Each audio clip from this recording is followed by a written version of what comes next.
get on with that. It's all surprised if we get it in that way as well. Just come on.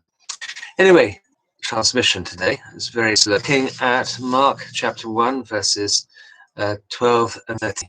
The Spirit drove him into the wilderness, and he was there in the wilderness 40 days, tempted by Satan, and was with the wild beasts, and the angels ministered to him. Well, that's Matthew and Luke. Then this story is really extending all the different churches, all the different congregations, and saying to them, what story do you have? What do you have that you write about? And he's particularly interested in stories that fit in well with the divine liturgy, as you'll see later on.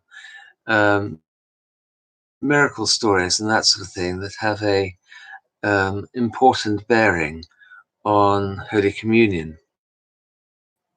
Anyway, here,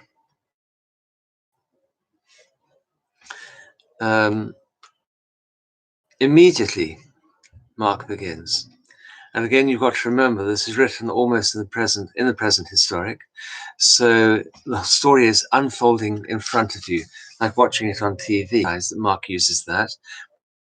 But apparently there are nearly 40 odd times that Mark uses immediately, the Spirit, he says, drove him into the wilderness.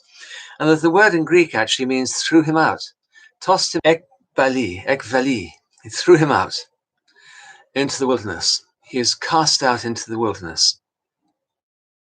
Now, the wilderness there was a dangerous place. And one of the things that Mark says is that there are wild beasts out there, but he's protected from it himself. Into the wilderness, the wild place, the uninhabited, the untamed place, the place where evil spirits have, they have their own existence out there. When I lived in Zambia, it was interesting that several people would say that it's dangerous to go. They had all pretty well been killed. There were snakes, including spitting cobras, one of which lived in my roof space and used to look at me when I came back from chapel in the morning and stick its head out of one of the things and stare at me. I used to think, that wretched thing knows where I am, but I don't always know where it is. It was a he. I don't really know where he is. But these wild animals in the wilderness, not only wild animals, but also demons living out in the wilderness, and the Lord is protected from them. And he's there for 40 days. Now, 40 appears time and time and time again in the Old Testament. 40 days, about 19 or 20 times. 40 years, roughly 40 times, often referring to the same sort of things.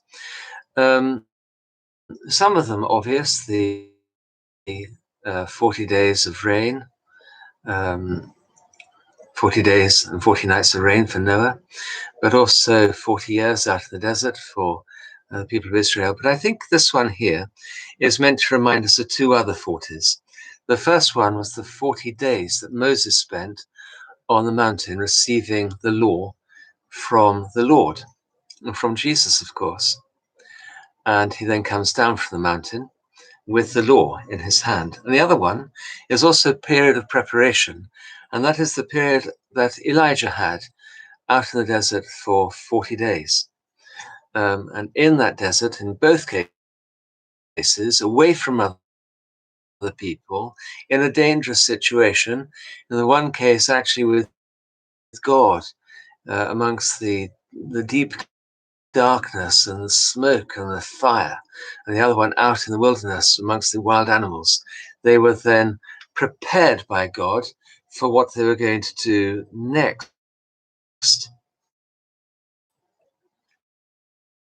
And I think this is a good way of thinking about this. The Lord is out with the devil, out in the wilderness, also preparing for what's going to happen next. He's had a lifetime of preparation till now. He's in his early 30s, but this is a period immediately beforehand. The prophets do. He prepares himself in the wilderness. And that period of preparation is, I think, something we should take into ourselves also. We obviously have periods of prayer throughout the year. Some of them long, or take yourself away. I'm going to wait for a moment to say,